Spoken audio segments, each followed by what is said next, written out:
Hey guys, um, I'm back with the best, and for the best, and I mean it. I'm back with the best, and only for the best. If you want the best, you are in the right place. Only the best of the best. So, um, last time we were speaking about negotiation as a core management competency. We looked at the dynamic nature of a business. We looked at the interdependence. Uh, we looked at the information about Chrysler and Mercedes when they merged in 1998. We looked at the competition. We are now in the information age. Also looked at the globalization. We looked at why people are ineffective negotiators. That is chapter 1, part 1. We looked at the negotiation sand traps. We looked at why people are ineffective negotiators. We looked at those reasons why people are ineffective negotiators. We looked at faulty feedback. We looked at satisficing. All of these things that I'm speaking about, I've already read them. If you didn't see them yet, or if you haven't seen them, you can check part 1. There's a video of those. We went to self-reinforcing incompetence. I told you that next time when we meet again, we're gonna be talking about debunking negotiation myths. you know these are theories and beliefs about negotiation. Those are the myths. So we have myth 1 till myth 6. Yeah, so I'm gonna just walk you through those. When we delve into managers' theories and beliefs about negotiation, we are often startled to find that they operate with faulty beliefs. Before we start on our journey toward developing a more effective negotiation strategy, we need to dispel several faulty assumptions and myths about negotiation. These myths hamper people's ability to learn effective negotiation skills. In some cases, reinforce poor negotiation skills. In the following section, we expose 6 of the most prevalent myths about negotiation behavior. We have myth 1. Myth 1 says negotiation as a fixed sum. It says probably the most common myth is that most negotiations are fixed sum in nature, meaning such that whatever is good for one person must ipso facto be bad for the other party. The truth is that most negotiations are not purely fixed sum. In fact, most negotiations are variable sum in nature, meaning that if parties work together, work in collaboration, helping each other, they can create more joint value than if they are purely competitive. However, effective negotiators also realize that they cannot be purely trusting because any value that is created must ultimately be claimed by someone at that current table. So our approach to negotiation is based on Walton and McCarthy in 1965 on conceptualization that negotiation is a mixed motive enterprise, such that parties have incentives to cooperate as well as to compete, meaning enterprises such as parties, bigger parties have incentives to cooperate as well as to compete against each other. People want the best of the best, best of the best. Me Too says you need to be either tough or soft, one of the two. You cannot be both tough and soft at the same time. You need to be either tough or soft. So the fifth sum myth gives rise to a myopic view of the strategic choices that negotiators have.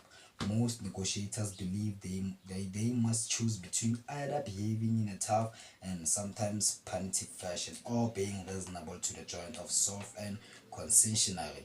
We vehemently disagree. Along with Bazerman and Neal in 1992, we believe that the truly effective negotiator is either tough as a nails or soft as padding, but rather principled. Fisher and Rain 1981, effective negotiators follow an enlightened view of negotiation and correctly recognize that to achieve their own outcomes, they must work effectively with the other party and hence cooperate together, and must also leverage their own power and strength, how they perform. So Mitre says good negotiators are born. you know when you see me, I don't know, in the next coming 5 years, where where I will be, or where will I be, as a negotiator, gain skills from this book of negotiation. But we'll see, time will tell. Only time knows. Okay. Says good negotiators are born. It is myth number three. A passive belief is that effective negotiation skills are something that people are born with, not something that can be readily learned. This notion is false because most excellent negotiators are self-made. In fact, naturally gifted negotiators are rare. All right, that is the truth. You don't always hear good negotiators in most of the cases. We tend to hear their stories, but we must remember that their stories are selective, meaning that it is always possible for someone to have a lucky day or a fortunate experience. This myth is often perpetuated by the tendency of people to judge negotiation skills by their car dealership experiences. Purchasing a car is certainly an important and a common type of negotiation, but it is not the best context by which to judge your negotiation skills.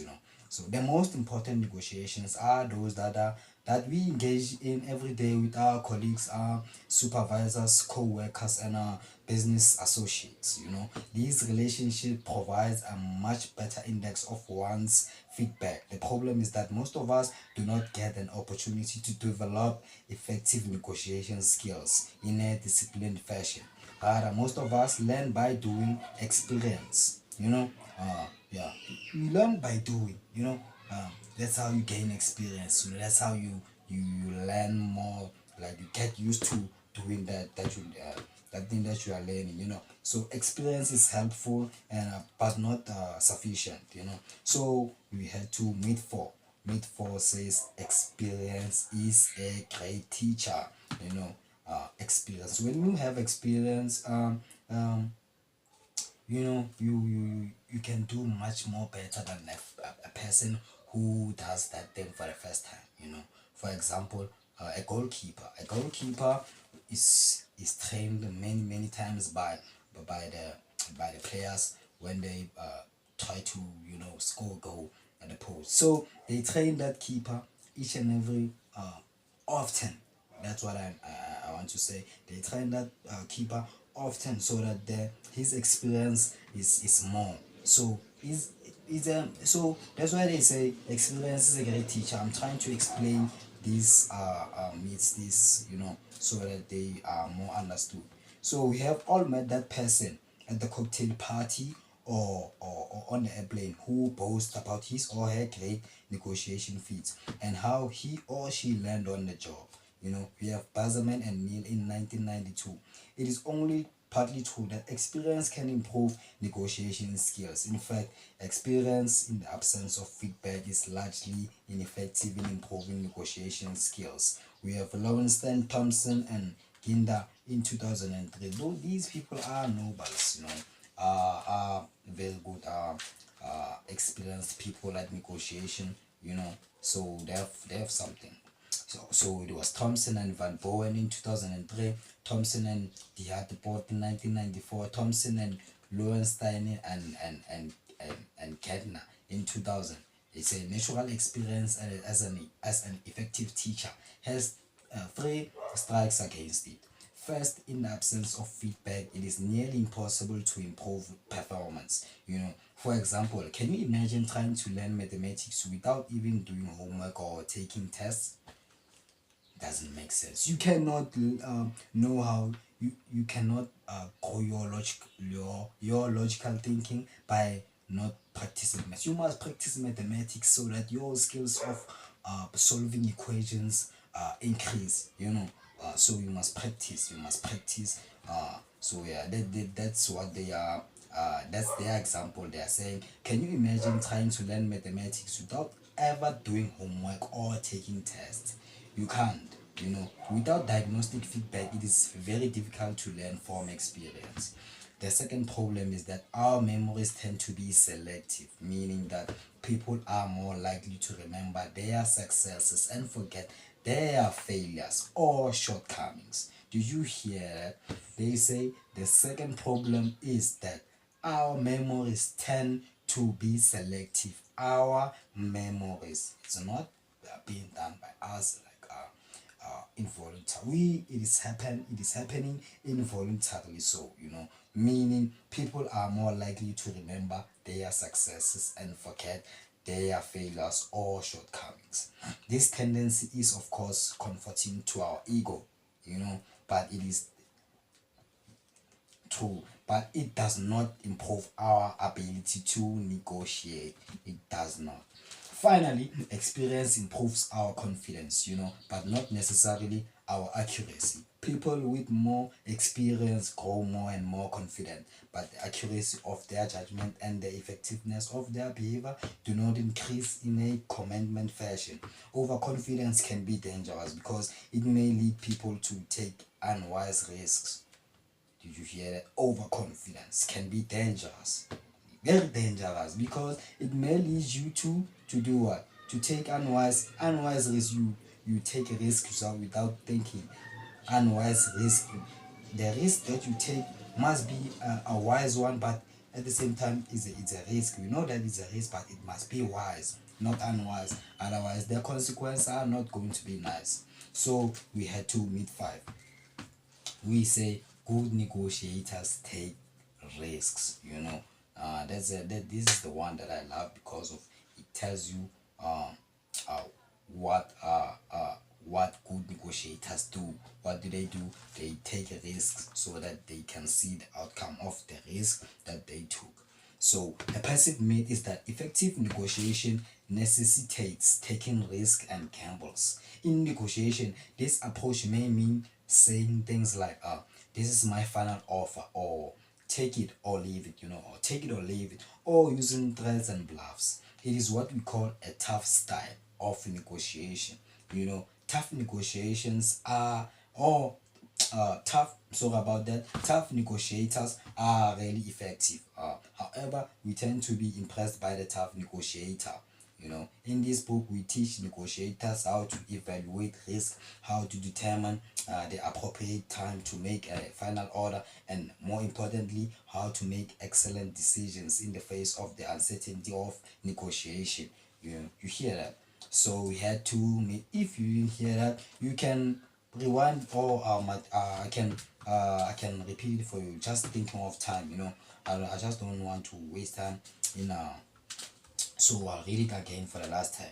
So it says, tough negotiators are really effective. However, we tend to be impressed by the tough negotiator. In this book, we teach negotiators how to evaluate risk, how to determine the appropriate time to make a final offer, and more importantly, how to make excellent decisions in the face of uncertainty of negotiation. So we had to meet six. Good negotiators rely on intuition, an increasing exercise to ask managers and anyone else who negotiates to describe their approach to negotiating. Many seasoned negotiators believe that their negotiating style involves a lot of gut feeling. Ah, I don't know about this here, intuition, and in their in that the and in the moment responses. We believe that intuition does not serve people well, you know. um um Effective negotiation involves deliberate thought and preparation, and it is quite systematic. The goal of this book is to help managers effectively prepare for negotiation, become more self-aware and of their strengths and shortcomings, and develop strategies that are proactive. For example, those that anticipate the reactions of their opponent rather than reactive. Those that are dependent upon the actions and reactions of their opponent. Thus, excellent negotiators do not rely on intuition, rather, they are deliberate planners. You have to plan almost everything that you are about to do or that you do, so that everything must go in according to plan. You must plan deliberately. So whether you like it or not, you must plan. You must plan. You must have a plan. You know that's what I want to emphasize. You must have a plan. As a general rule, don't rely on your intuition. Don't rely on your intuition. As a general rule, don't rely on it. Unless you are an expert. We haven't reached that goal, but we are getting there. We haven't been experts, but we are getting to the stage of being experts, if you know what I'm saying. So that's it. That's our mid 126. So I talked about mid one, which says negotiations are fixed sum. Mid two says you need to be either tough or soft. Mid three says good negotiators are born. They are not made, but they are born. We don't make you a good negotiator, but you shall be born with it. You shall feel it inside of you. So mid four says experience is a great teacher. Experience. So yeah. Mid five says good negotiators take risks. So mid six says good negotiators rely on intuition. So across this section of the book, we focus on the mind of the negotiator as it involves the development of deliberate, rational, and thoughtful strategies for negotiation. We also focus on the heart of the negotiator because ultimately we care about relationships and trust. That's true. We don't need to trade off dollars and give up value to build relationship and trust. We don't need that. I'm not supposed to give you money so that my relationship and yours shall not work like that. No. In fact, the opposite is true. We base all our teaching and best practices on scientific research in the areas of economics and psychology. Again, reflecting the idea that the bottom line and our relationships are both important. I think I'm ending here. That's it for me. I'm really happy that I was able to delve in the debunking myths of negotiation. So next time when we meet, so let me tell you when I post Wednesday. I upload Wednesday. I upload Thursday, and I upload Saturday. So I upload 3 times in a week.